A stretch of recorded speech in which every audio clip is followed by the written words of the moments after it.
Caterpillar. So, ito mga kabayan, ang caterpillar na to, ito yung madalas natin makikita sa mga kalamansi.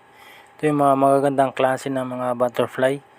So, pag makita nyo to sa kalamansi nyo, kung naalagaan nyo naman yung kalamansi nyo, tanggalin nyo na lang sila.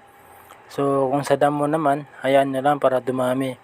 Hindi naman sila endangered o ano na species kasi mabilis lang sila dumami. Nga lang, sa mga kalamansi lang to sila na makikita ng mga punong kahoy o mga prutas. Itong caterpillar na to ay sa lang talaga makikita siya sa kalamansi.